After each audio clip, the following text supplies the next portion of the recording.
What's up, people? This is Optimized Weekly, Casey Johnson, and we are talking about the difference between weights and resistance bands. So, I was just getting my bicep curls.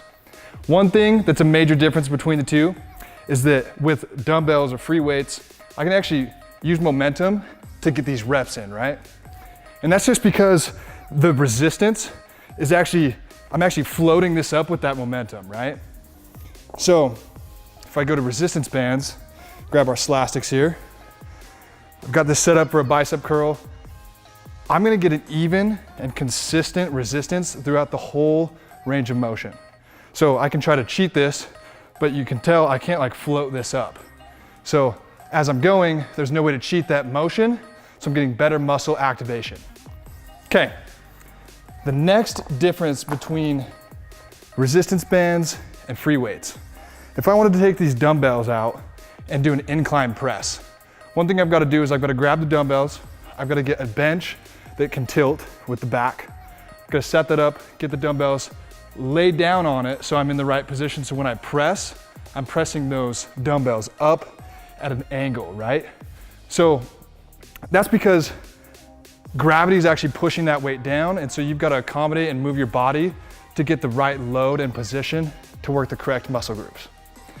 What we're gonna do here is I'm gonna actually do an incline press with Slastix, and I don't need any other equipment, so no bench or anything.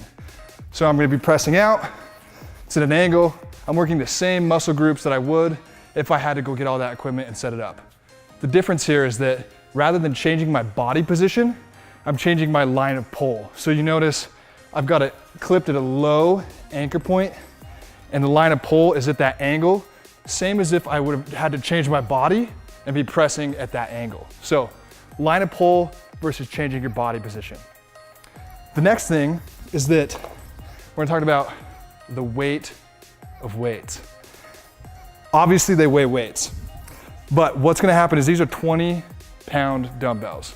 And if I'm doing my curls, that's all I've got. So if you're working with a client, or maybe I can't do 1 rep or 5 reps with this 20, right?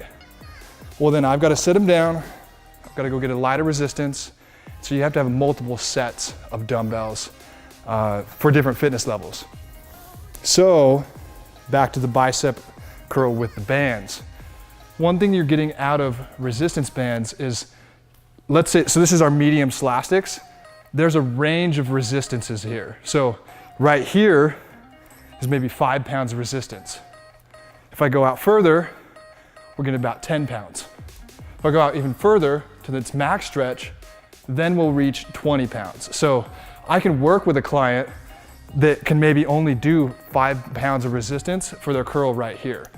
And then with the same client, I can say, okay, hey, just step out a little bit farther, and you can access that heavier resistance for those who need it, all with the same piece. So there's a lot more versatility of the resistances that you have access to.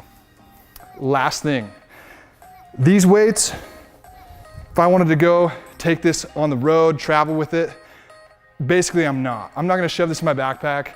That's absolutely insane. It's a bad option. So with the Slastix or the resistance bands, these are super light. So I can access that 20 pounds of resistance, but their actual weight is less than a pound. So I can coil this up, I can throw this in my bag, we can go on the road, and I have a great tool to get my workout on. So check these out. These are Slastix, stroops.com. Happy training.